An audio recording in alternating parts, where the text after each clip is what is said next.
The following training outlines several strategies for negotiation. These slides are extensive so that you can go back and find strategies that speak to you that you feel comfortable with, research additional information, pull scripts from the information we've provided, and even go and research these negotiation strategies further.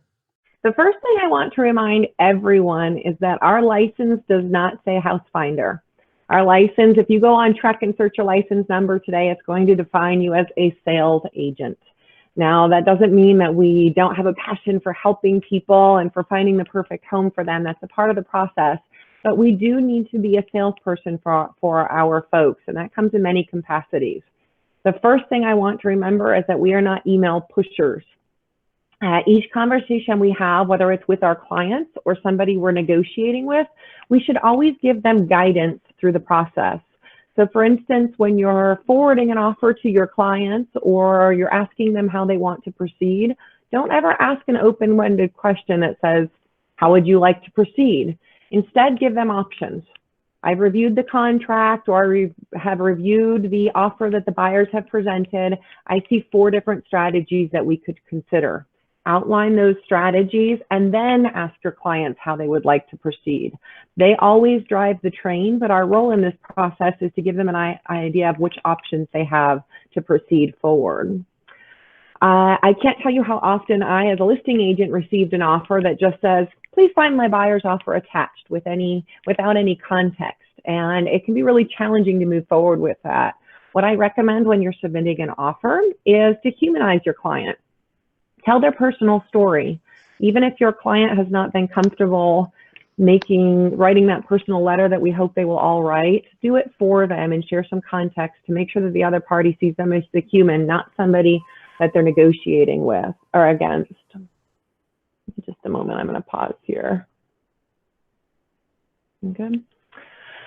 Give context to the details of the offer. If there are specific things that are very important to your client, make sure you've outlined that or give some context as to why something might look a little strange to the other party in the offer. Provide a CMA if necessary. We know we've gone into those listings. It's listed for 300, but we can't find a single comp over 275. And if we don't have any context, we don't know if it's that the listing agent maybe gave some skewed advice here, or the listing agent gave great advice, but the sellers just won't budge. We need to provide some context if we make an offer, because we don't know what we're negotiating against. Give some context as to factual details as to why we made that offer. And anytime I'm sending an email to another agent, whether they're the buyer's agent or the listing agent, I am always making sure when I read that email that it's something I would feel comfortable that the other clients can read. Because I can't tell you how often agents just forward messages over to their clients. So be careful, and remember, anything you put in writing, all parties may be privy to that. So keep that in mind, even if you think that might not be the case. Keep an eye out here for questions, and we're just starting to dive in. Remind all parties that we are human. Humanize your clients and those you're negotiating with. I can't tell you how often I get phone calls from you guys saying, I can't believe I can't get a hold of this other agent. They're impossible to work with. And you should be saying those things to me. That's good. You need to vent to me. But make sure we're not ever venting that way to our clients. I know sometimes we're put in a very difficult situation where our clients can get frustrated with us that we can't come up with answers because the other party doesn't communicate. And you can say that, but make sure you humanize the other party, because the moment you make the other party an adversary to your clients, the moment your clients stop, that same moment they stop, throw their hands up, and become very frustrating, and it puts a wall between everybody. So rather than saying, this other realtor's terrible, I can't ever get a hold of them, consider saying, I don't know what this other agent has going on in their lives. I don't know if maybe they're really busy at work or what it might be, but unfortunately, I still haven't heard back from them. I'm going to continue to reach out to her, and hopefully I can get a resolution or an answer soon. So keep that in mind, because the moment we show our frustration, our clients get very frustrated, and it escalates everything. And it can be very difficult to ever come back from that. So don't make the party the enemy if at all possible. Strategic silence is my single favorite negotiating strategy. Sounds super simple, but it can be really hard to pull off if you're not somebody who's comfortable with silence. So the best advice I can give you in negotiating is to just stop and listen. It takes confidence to do that. We all know that silence can be awkward, whether you're thinking of the first date or negotiations, but it can be one of the best strategies. I can't tell you how often I ask an open-ended question to an agent on the other side of the phone call. They answer my question, but if I don't like the answer and I pause and don't quite respond, they tend to extrapolate on that and share a lot more information. And I've literally had agents stop and say, I don't know why I shared that. Please don't tell anybody I shared that. So practice strategic silence. For those of you who can pull that off, pausing and just letting the other party give more information can be the best way to learn what you're actually dealing with in a negotiation strategy. And if you ask a question, or if you've exercised strategic silence and you haven't gotten the answer you're looking for, ask a short, not yes or no answer question, something that can be leading to get the answer that you want. I'll pause here. Anybody wants to provide input or ask questions, please feel free to unmute along the way. Something to consider, always negotiate from the standpoint of market value, and this can be really hard. So whether I'm representing the buyers or the seller, my starting point is always market value, or what I found this home to be worth. For buyers, the homeowner feels their home is worth X. The market says it's worth Y. What is this home worth to you? So this is the conversation I'm having with my buyer. This is our listing price, and we need to assume that the seller chose this listing price because they feel this is what their home is worth. I ran my market analysis. I believe the market shows that this home is worth this, but the conversation we need to have is what this home is worth to you, because a home is worth what one person is willing to pay for it. So we need to set those boundaries. From my seller's standpoint, even though you went into that listing presentation and said, seller, your home is worth $300, they may have talked you into listing it for $315 just to see if they can get it. So when it comes to the point of negotiations, even though you strongly told them $300 at listing standpoint, or when you went to the listing presentation, they've probably forgotten that at this point, which is why we get our market analysis signed so that we can go back and show them that this is what we actually outlined. So it's important to remind your clients, your sellers, at the point of offer, what the market value actually shows for the property. So I recommended a listing price of X. We, i.e. you, hoped your home would sell for somewhere between Y and Z. So in this example, I recommended $300. You hoped it would sell for $315, and this is fantastic. The buyers have offered $305. That strategy reminds them that now, not are they thinking this buyer offered $10,000 less than my home is worth. Instead, they're thinking this buyer offered $5,000 more than anybody else in the area has gotten. How are we feeling? Yes, Leon, the slides will be on the hub. And thank you, team, for chiming in. I'll post both the slides and the video for you. That's why some of these are extremely long-winded, so you guys can go back and practice these strategies. Great question.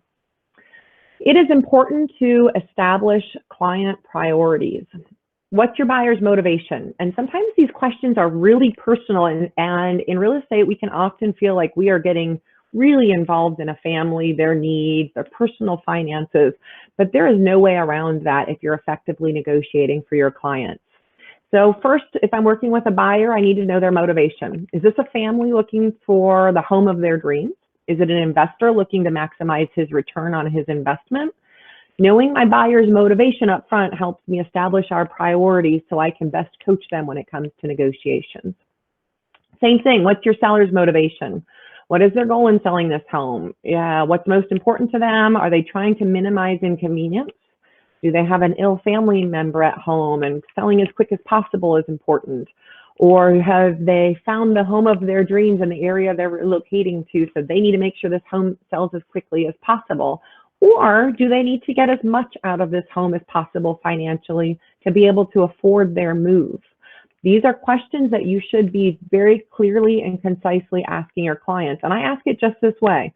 Buyer, what is your motivation? What is our goal here when you're purchasing a home? And same thing with my sellers. This is not too personal.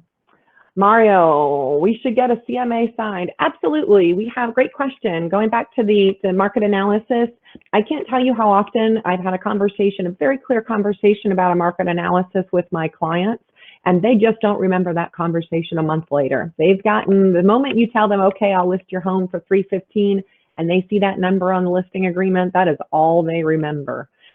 So I recommend, we have actually a CMA cover sheet that you can find on the BOSS. That's important because it gives us some legal protection and says this is not a definition of value, but instead is a recommended list price. And you can physically write the number for that recommendation on that form so that you have something to go back. And I've actually had to pull that out of my file and say, no, John, remember, I recommended 315, so we should be thrilled we're getting that. Good question. All right, so we've established our client's priorities first. Then we need to establish our buyer's limits. Okay, we know our ideal situation if we're talking about priorities. Now we need to discuss our buyer's limits. Again, very personal question, but it needs to be asked. A way to ask this, with these negotiations, in order to best represent you, I need to know your worst case scenario or your best case scenario. For buyers, again, we're going back to what is this home worth to you? How would you feel if you lost this home? Some buyers are very clear in saying, Erin, we cannot lose this home. We need to do whatever we can to get this home. But other buyers can get caught up in the, well, should we offer $2,000 less? You know, how should we proceed? And those should be clear questions that you're putting back to the buyer to, again, understand their limits. Are you willing to lose this home for $2,000? And give perspective. Erin, the listing price is $315, but maybe they'll take $313. And then my question is going to be, what are your limits? How are you going to feel if you lose this home? If they say we can't lose this home, then I'm going to say, are you willing to lose the home over $2,000? And I'm going to give them perspective. What does $2,000 look like?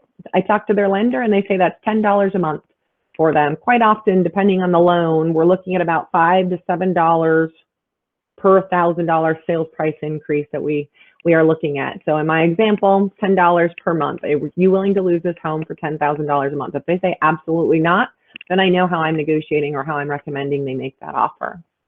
Same thing for our sellers. What is the ideal sales price? What is the lowest price for which you can afford to sell this home? How long can you afford to keep paying this mortgage? I know quite often you guys will call me and ask questions about negotiation. Erin, how should I recommend my buyers proceed? And my first question to you is always going to be, what's their best case scenario? What's their worst case scenario so that we can help them achieve their goals? Learn about what other parties need. If you can get in contact with the listing agent, never submit an offer without asking what the seller wants to see in that offer. And it sounds simple, but I can't tell you how often I hear that we're running to write our contract and get information in, but we haven't stopped to call the listing agent and say, tell me what your seller would like to see in this offer. Having that information, you can learn things. For example, we can learn if a quick close is most important to them.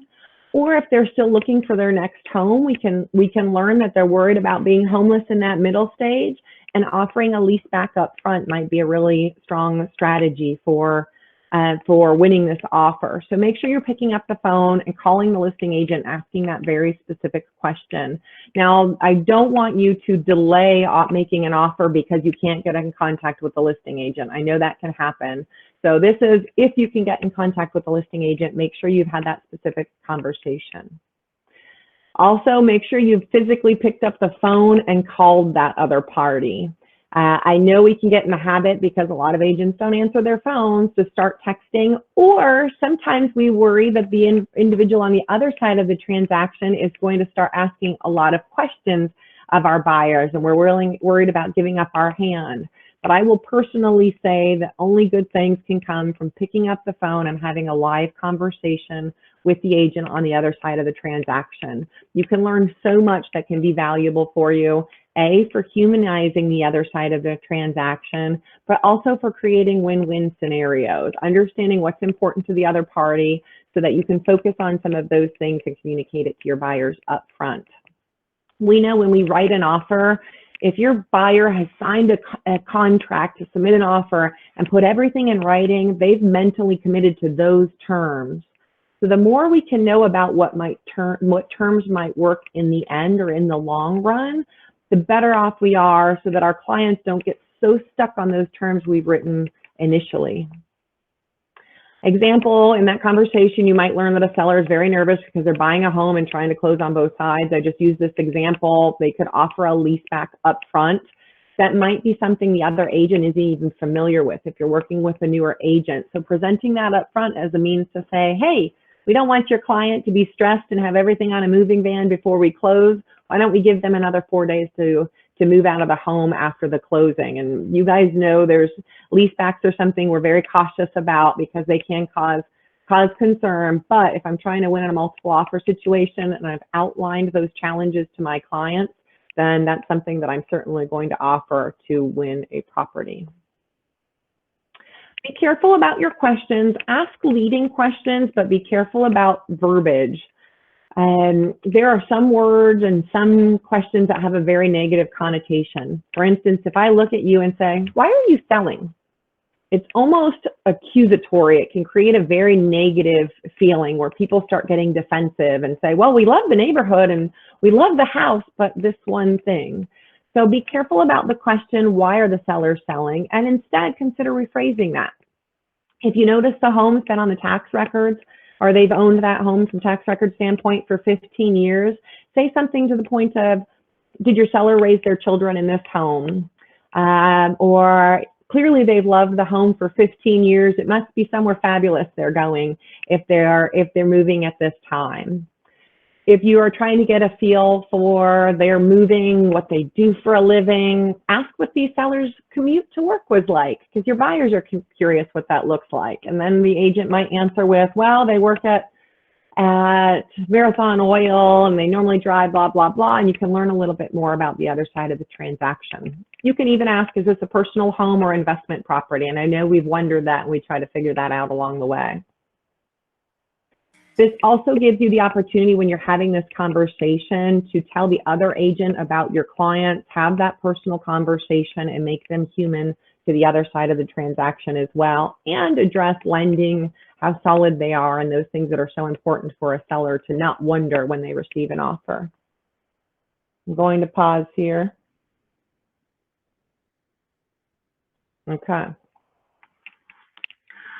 Negotiate from a win-win perspective. A lot of these terms are not my terms. If you Google effective strategies for negotiations or you read books on negotiations, just so you guys know, so many of these terms, such as the win-win negotiation, these are terms that have been coined for decades. So if some of these speak particularly to you and you want to go and research them further, go back and utilize those terms to search for additional information. The biggest thing to remember is when you go into a situation of negotiations, you're not going into battle. Our job is not to get the best offer for our clients. So it sometimes feels like that, and we feel super accomplished when we feel like we've gotten a great deal for our clients. Your job is to help individuals buy and sell homes. So we have to remember that we always have that goal. And the more we can go into negotiations, focusing on making sure all parties win, the more likely we are to achieve that goal in the end. Also be careful. Sometimes I work with an agent, a buyer's agent calls me as a listing agent and they come in hard. I'm offering this is as high as we're going. I will tell you from the very beginning, I'm agitated, and starting a negotiation with frustrating the person on the other side of the transaction never works to your benefit because you've just made them an adversary versus somebody that can work with you towards your common goal. On some of these pages, if I'm talking about concepts, I've even pulled excerpts from books if I've quoted them, or if I like certain coaches and how they speak to these strategies, I've included those at the bottom of the slide in case you guys want to go and read further information. The best way to create a win-win perspective going into negotiations is to say it out loud. Insert the phrase win-win into your vocabulary and into your negotiations. John Smith, I've just submitted an offer that I'm hoping your sellers are going to like. We've written it up with the terms that you outlined. I really think this could be a win-win situation for all of us. State your desires to achieve a mutual benefit. State your desire for a long-term relationship. Outline, we've made an offer. I think this really puts us in a good position to go into inspections and have a smooth transition or transaction. Show proof of your honesty and willing to serve. Example of this, be careful of, this is our highest and best. That's a big statement. And unless you are 100% sure your buyers won't go $1,000 higher, be very careful of this. Because if you have to change your words or backtrack on something you've said later on, it can really work against you. Win-win perspectives, when you're setting yourself up for this and leaving room for everybody in the transaction to win. An example, be careful about, let's see, example, I was able to convince my sellers to agree to the refrigerator. Go in with saying, hey, I know you guys wanted the refrigerator, the washer, and the dryer. Go in and say, hey, I didn't think they'd do it, but I was able to convince the clients, the sellers, to throw in the refrigerator. Unfortunately, they wouldn't budge on the washer and dryer. Do you think you can work your magic on your buyers?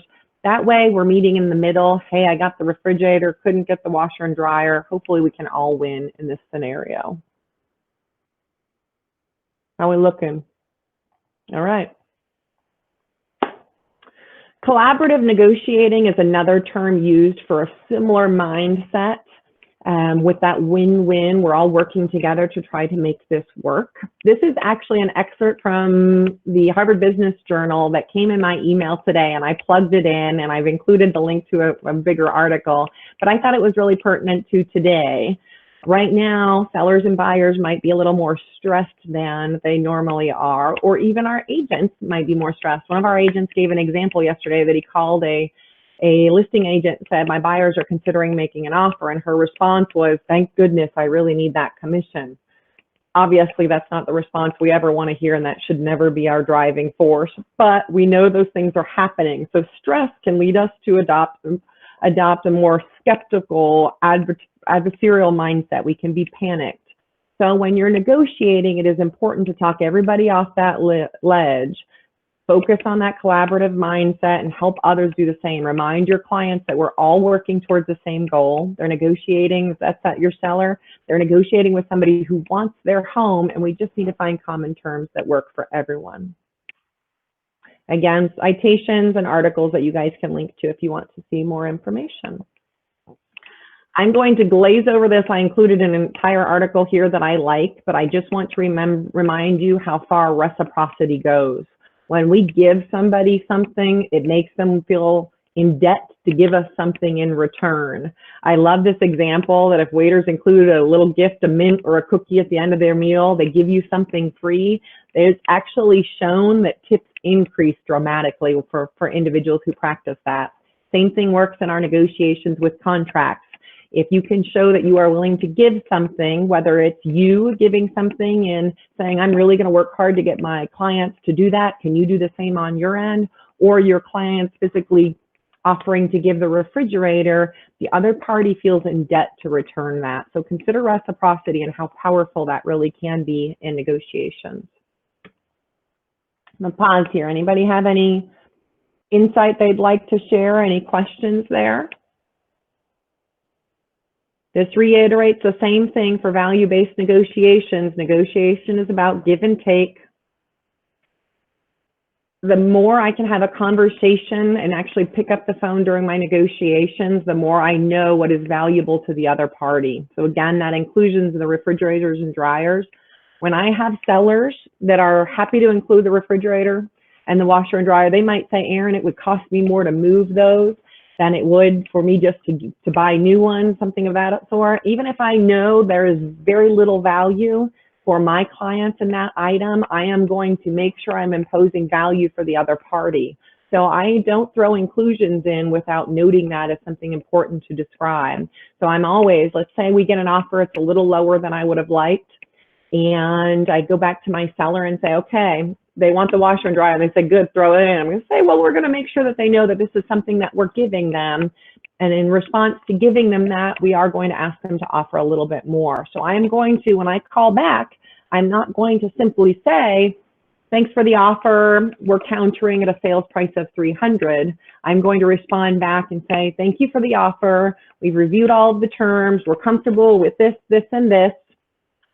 I did talk to my sellers, and they are happy to, at the right price, they are happy to add the refrigerator, the washer, and the dryer. But we do, in order to do that, we do need the sales price to reflect the sales price of 303 or whatever that may be. So make sure you are outlining the value and something you're giving to that other property. Questions here? Great point. Yes, you'll also maybe working with that agent in the future. Does every counter have to come in writing? No, great question. So Gage, 100%. I can't tell you how often I pick up the phone or I've received multiple offers and the agent on the other side of the transaction, I've done business with them before and they were really great to work with. Or if it's the opposite, they weren't, I articulate that to my seller. Hey, last time I worked with this agent, we really struggled to get through repairs. I personally felt like maybe they didn't give the best expectations going into inspection. That is a strong shift for my sellers considering another offer in that situation. So yes, if you're planning on staying in this industry and you're not quitting tomorrow, you will be working with these individuals again. Great point. The other point, outside of what Gage said, does every counter have to come in writing? It does not. I quite often personally prefer to call and discuss a counter in person. Again, the more conversations I have, the more likely I am to understand where the other party is coming from and be able to voice why we are countering with that. But I do always reiterate everything that I've communicated on the telephone back in an email. Hey, Mario, it was great chatting with you on the phone. As we discussed, my buyers are comfortable with all the terms of the contract, with the exception of we have countered at a sales price of $330,000, whatever that may be. So reiterate that in writing to make sure no points are lost along the way, which could add frustration. Misconceptions. Good old Barbara Corcoran in Shark Tank. She made an article that was a really popular article, and she described nothing poisons a deal faster than when the asking price is immediately accepted or when a buyer's first bid is accepted. Either the seller feels he overpriced this home or the buyer feels he offered too much money. And I'm not going to say those feelings don't happen, but even Barbara came back and retracted this article and shared very different opinions later on.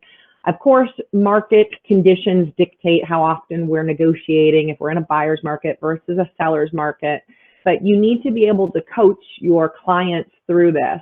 In my personal opinion, and what you'll find of the opinions of many negotiation experts is the cleaner a transaction is, the fewer back and forth transactions you have getting to the point of agreement, the better everybody feels. It's less stress for all parties. And in real estate, we know that one contract is not all we're negotiating. We have to go through repairs. We have to get past appraisal. So all of those other points, we need to have a positive feeling getting past that first point of contract to successfully negotiate those future negotiations or points of negotiation. So know how to diminish these fears for your clients. If the sellers are concerned that they listed their home for too little because they accepted the first offer, you wanted a buyer, what I would explain, you wanted a buyer who really loves the home. Making a strong offer means these buyers see the value of your home and they're willing to pay that for it. That's a positive. This is exactly what we wanted. The buyers see the value. From a buyer's standpoint, I explain the sellers had a bottom line when they listed the home. The fact that they accepted your first offer means you met their bottom line. This is positive going into negotiations. Again, explain to them how important this positive feeling is up front before going forward. If you do your homework, negotiations should be smooth, back and forth, causes stress for everybody. You all know we're all anxiously awaiting to hear what the other party has to say. And so that is stress for your clients that leads to harsh decisions or maybe things getting combative. Pausing for any questions here. All right. At any point that you can, make ideas feel like it was somebody else's. Less than tactful way of saying it. Make the other party think saying yes was their idea. Smart negotiations and negotiators often subtly encourage the other party to think that they're in control. These are very powerful phrases when it comes from a neural linguistics standpoint. For instance, rather than just saying, hey, this is our offer, I hope you take it, start with something that sounds negative but hopeful. Popular phrase, you'll probably refuse, but, or your sellers probably won't agree, but I was really hoping that this could work. Another strategy for those who are ego-driven, you probably won't be able to get your clients comfortable with this, but this is what I was thinking could work for this scenario. For an ego-driven person, the challenge of being able to make that work can be something that's very motivating. Or, I doubt I can get my clients to agree with this, but what do you think of? The buyer is asking you to pick up an example of this. The buyer is asking for you to pick up the closing costs in order to close the deal. You're free to say no, but instead, would you be willing to consider this? So again, we started with the negative, and this is somebody else. This is Josh Flaggs from $1 Million Listing. That's one of his strategies, and he's focusing on the same thing, making the idea, the yes, the idea of the other party. Check in for questions here. Lots of different strategies, and the reason I've included so much context here so you guys can go back and review this if it feels pertinent in any negotiation that you're working through. There is something to be said in the power of no. A lot of agents are afraid, and even their clients are afraid to say no because it feels like it's something so negative. No is not negative. It's not, as I put a quote that I love here from a psychologist, where negativity is an ongoing attitude. No is a moment of clear choice. It announces, however indirectly, something affirmative. It is, you've met my line. My answer is simply no. It does not leave things open for discussion. So of course, you only use the word no when your clients have said, no, that's absolutely not an option, but it is a very powerful strategy and something that you should feel comfortable saying. Again, it's not taken negatively. It's taken as a, okay, that's not going to work. Is there another means to get there? An example I'm including, even though we're talking mostly about negotiating with other parties when it comes to the contract, is when it comes to your listing agreement. This is a page in the listing agreement that I've outlined. This is when we get to paragraph 5 and it comes to your compensation. I get this question a lot. Erin, how do I convince, what are all the things we do for marketing so I can convince my seller that I'm worth 6%? It is a very rare occasion that when you're going to a listing appointment that you are negotiating a listing agreement with somebody who is a strong negotiator. We just don't have a lot of them in the community. Most of your clients are not salespeople. So I don't want you thinking that when you get to this point of this listing agreement that this is something you are negotiating. Instead, if I get to the paragraph I've described, I left paragraph 4 in here. All right, our listing agreement will begin on April 23rd. It'll continue through April 23rd of next year. My brokerage does charge a 6% listing agreement, and then I proceed on to the next section. This, of course, this commission is not earned for listing, or I don't get paid for listing properties. I get paid for selling properties, so I don't own this commission until closing. And I go on. If somebody stops me and says, Erin, is this negotiable? I simply say no. Don't let yourself get trapped into feeling as if you need to justify your no. My answer would be, no, that's not negotiable. But of course, in this next paragraph, you'll see I don't get paid for listing homes, I get paid for selling homes. It is the rare person who has the guts to ask you that question again. If they ask again when we get to the section that we're paying the buyer's agent 3% commission, again, I would just say, no, but I respect you asking. And keep in mind, when you've gone to this listing presentation, let's say you're sitting across the table from sellers and they've had this conversation before you got there. Okay, are you going to chime in when I say 6%, or am I going to chime in? Who's going to ask? It took a lot of gumption for them to get to the point of asking. Don't make it something where you trap yourself into having to justify this. Don't stop and say, no, well, because my brokerage puts the listings on over 100 websites, we're going to put it in social media and we're going to do this. That makes it complicated and awkward for everybody. Instead, exercise no. So, okay, checking for any questions here. You will all have the clients who believe that they must negotiate. There are people that just need to haggle and feel like that's going to happen. They've been watching too much HGTV and they feel that's the process and how it works. On a little side note, most often how we can counter this is by going into our MLS and pulling the list to sale ratio. Especially this time of year, we'll be able to show our clients statistically, so it's not our opinion, but actually what is happening in the market, showing our clients statistically that homes are selling for a certain amount of list price, if not 100%. So consider that when you run your market analysis for your clients making an offer, show them the list to sales ratio to give them a feel for why they cannot submit a lowball offer, that it just doesn't happen in our market. However, if you have that person who wants to lowball, advise against it and use this strategy. What I describe is making a lowball offer absolutely reveals nothing about a seller's position. It just doesn't. Instead, for those who need to haggle, consider advising your clients to offer just below what the minimum the seller is likely willing to accept. The way that I describe this, I run a market analysis. The home is listed for 300 and the comparables say that it might sell between 295 and 300. The numbers really justify this. So back to my point previously, I described that we always want to talk from a market value standpoint, not just the listing value, but I can justify in the comps from a 295 to a 300 standpoint. If the seller is forced to make a decision to accept just a little bit less than their minimum, you're more likely, your clients are actually more likely to get them to negotiate and come down a little bit from that minimum. And if they do counter, they're going to counter pretty aggressively and make a big jump to get close because you're at what that home is worth. So you're actually more likely to get squeeze a couple $1,000s extra out of a seller if you're close to their bottom line versus you make an extremely low offer and you've either upset the sellers to the point where they won't even respond, or you've now created an adversarial situation and it's hard to get people to respond and willing to meet you in the middle. Question from Aina here. What do you think of posting or publishing in some way a 6% commission, maybe in a way to teach the public the purpose? We actually legally cannot post because commissions aren't set. We have to be careful. We can't advertise commissions out front. This is something, it's actually against our code of ethics. So that's, I like the mindset and what you're trying to accomplish, and there might be some other ways to find that, but we can't advertise our commissions that way. It starts leading down the train of saying that this is a set or a standard. So we have to be very careful about that. Good question, and I like what you're trying to accomplish. Instead, we could maybe market all of the value and the things we bring of value into a listing to help somebody understand that. Any questions on the lowball offer and how to counter that?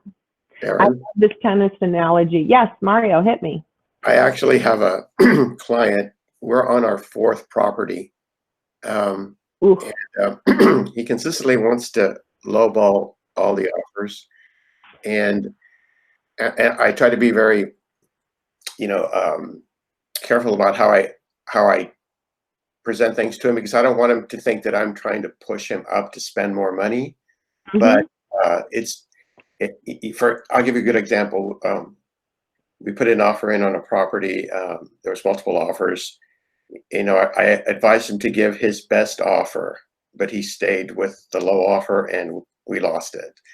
Now we have the exact same floor plan home, and it's been on the market since last year. The seller did foundation repairs and plumbing repairs since then. So I sort of kind of painted the picture saying he's invested a lot of money.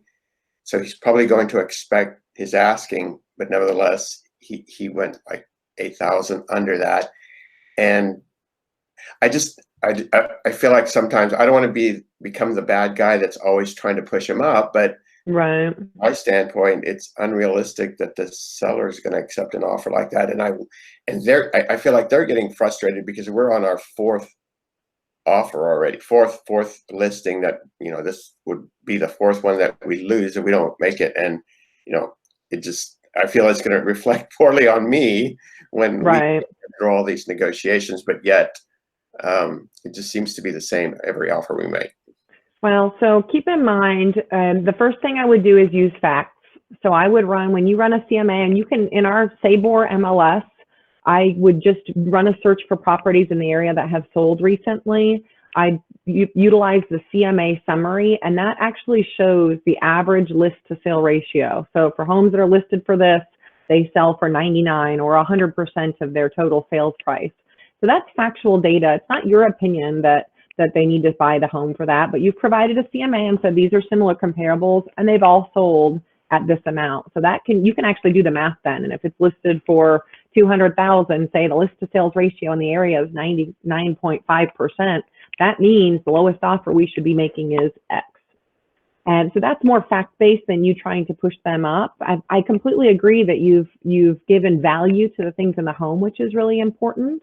And then just try to humanize the seller on the other side of the transaction, and describe that a seller lists a home for what they feel it is worth and what they would like to get in a return. So a lot of buyers go in with the mindset that sellers list giving this buffer, but that really isn't how it works in San Antonio. So that list to sales ratio can be really effective in showing folks that. So I'm hoping those numbers will work out for you if you run a search in that specific area. The other thing I would ask is you need to put it back on your buyers to realize that their focus might be a little off. And that's where that conversation about what their limits are, and what their driving forces are. What is your goal here, John? We're consistently finding homes. A seller's listed that home for what they feel it is worth, but we're always making an offer that is lower than both the market and the seller feel this home is worth. So is your driving force to get a deal, or is your driving force to get your family into one of these homes? And we need to analyze that so our offer reflects what our goal is. That helpful? Yes, thank you. You're welcome. Dennis, I completely agree. People watch way too much HGTV, and people read negotiating strategies for different markets. There are markets where homes are always selling 95% of the list price. Our market just isn't that. San Antonio, and describing that to your clients up front is important. San Antonio is a small, and Austin is the same. We are all steady markets. We don't see 10% fluxes in values of homes. We just haven't seen that. And even during our current times where people think that that's the case, it's not the case. We have very stable markets. So people need to understand that just isn't how it works here. Good old HGTV mindset. There is a strategy called the low anchor strategy. Again, I don't ever recommend the crazy low ball offers, but you are going to run into listings that are grossly overpriced. I have an agent who's negotiating against one of them right now, and what I recommended is that she researched the low anchor strategy. This is a strategy that anchors somebody's mind to a low number that you throw out so that they can meet you in a reasonable place. And I'll read right through this. The low anchor is the most effective negotiating strategy, and this is an example from a sales manager that I track some of his trainings and I enjoy. It's when you intentionally give a lowball offer or range to a prospect to change their perception of the financial aspects of the deal. So this is a verbal conversation I would have with another agent. Typically, this will get a prospect to go right to their bottom line, or at least close. So example, hey Jim, I'm taking a look at the numbers, and don't kick me out here as their example, but our initial glance is somewhere around the 250. Then he responds, no way, I wanted 350 for the home, or we think the home's worth 350. Well, 250 is where we are, and they might come in at that, well, my seller said, and this happens all the time. I call an agent and say, hey, Johnny, I'm really having a hard time. I'm sorry, guys, I keep picking on guys for some reason. Johnny, I'm really having a hard time justifying the listing price. Sometimes they'll tell you right away, yeah, so am I, but my seller's stuck on it. And in that point, I might put this into writing as something that the other agent can forward on to their clients. But hey, I'm really having a hard time justifying that 300, and this is an extreme variation, but let's say I'm having a hard time justifying that 315 sales price. And I found 123 Main Street and 126 Eisenhower that they were really in the 275 range. So we're going to be offering 275. I'm having a hard time coming up with that 315 or that 325. Have them go back to their other party, plant this seed. And I'd say, I'm just going to ask you to give your clients a call and let them know that's where we are. I'm going to provide a CMA to support that. And quite often you will find that other party calls back and says, well, I've had a conversation with my sellers. They still want you to write the offer, but we really need to be in that 300 range. So keep in mind, having those initial conversations up front can open up so that when everybody sees something in writing, which is when it starts getting really real for people, that you're in better common ground versus having this huge discrepancy in the beginning where people throw their hands up. So the low anchor strategy is never a strategy that I encourage my clients to take up front, because again, lowball offers, I feel, always contaminate a situation. But if I am working in a situation where I do have a huge discrepancy and I need upfront for the sellers to understand that, so we can start working together and my buyers still really want this overpriced house, this can be a strategy for effectively negotiating that. So it's called the low anchor strategy. There's so many TV shows. How do you explain that this is not how it works? That's a great question. Ooh, that's a broad question too. The television shows what is important for people to remember. I can even look at, you know, any HGTV show and say how important it is to realize that things vary from market to market. If I go back and look at the housing crisis of 2007 and 2008, I can give an example that in certain markets, home values decreased 25 to 40%. I mean, there are extremes that happen. And a lot of those extremes happen in those HGTV communities where when the market is hot, it's really hot. When it's not, it's not. So describe how things can be very different in different markets. Then describe that in San Antonio, when we had the housing crisis, we did not see that extreme fluctuation. We saw a difference in 3 to 7%. Don't get me wrong, there's certain areas that had fluctuated a tiny bit more, but on average, our market saw very little decrease in market value. And so explain to them that's a benefit of buying in our market, is that this is a stable investment for your family. But that is a way to describe how different things are. And it's a broad concept, but something that might be helpful. Does that help, Dennis? I'll come back and we can kind of chat through that too. Okay, good. You're welcome.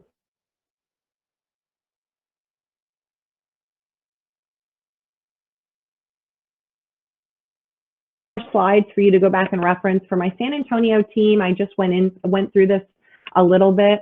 When negotiating repairs, and really when you're negotiating anything, it's a reminder to give context. Describe why you've requested these specific repairs or why you strategized this contract the way that you did.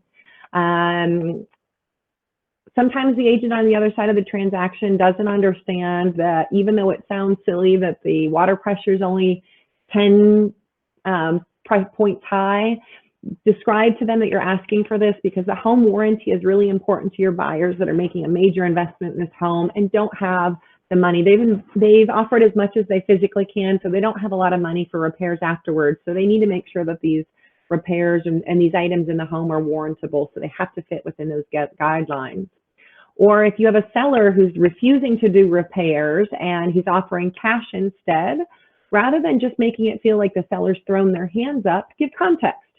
My sellers have already moved out of the area and they're worried that a contractor might not do the work the way you would like if they're not there to supervise. So rather than offering to do these repairs, they're offering cash so that your buyers can get those repairs done just the way they would like. Feels a lot warmer than it just the, no, we're not doing this. If your clients are asking for some things that might seem nitpicky to a seller, a point I have come up on a regular basis is the garage door sensors not working. Some people just think that's absurd when it's asked of them, but for folks with young children, it is a huge safety hazard. And they know that day 2 of moving into the home, the movers are arriving, and if that item hasn't been fixed by then, it's a big safety concern for their kids who are going to be running around in the yard and enjoying all of their goodies coming to that new home. So paint those pictures and give context when you're negotiating a transaction so the other party feels good about it, versus if they don't understand where you're coming from, it can be very easy for them to say no or become frustrated.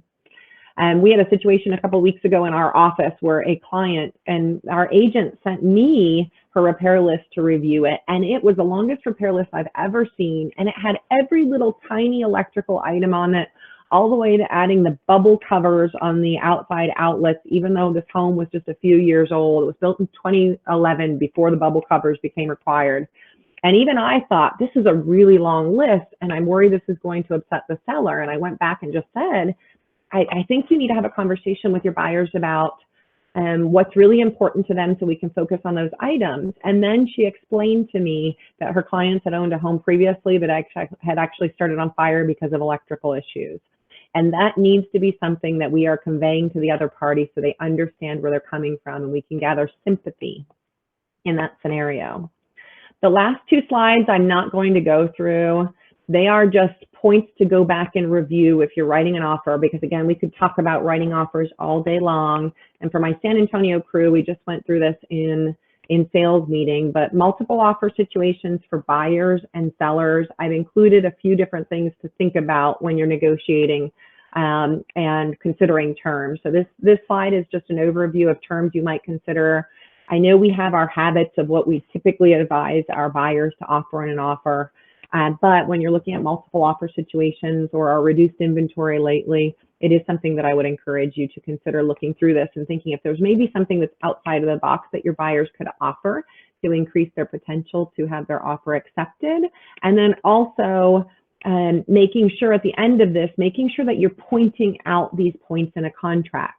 Don't always assume that the buyer understands, or the buyer's agent, sellers understand, or the seller's agent has pointed out to them that you have offered above appraised value, or that you've removed the clause for your buyers to get their credit, income, and assets reviewed because they've already done that. So make sure when you submit that offer, the same way I'm humanizing my clients, I'm quantifying the value I've already provided in this offer for the seller so that I can point it out for them.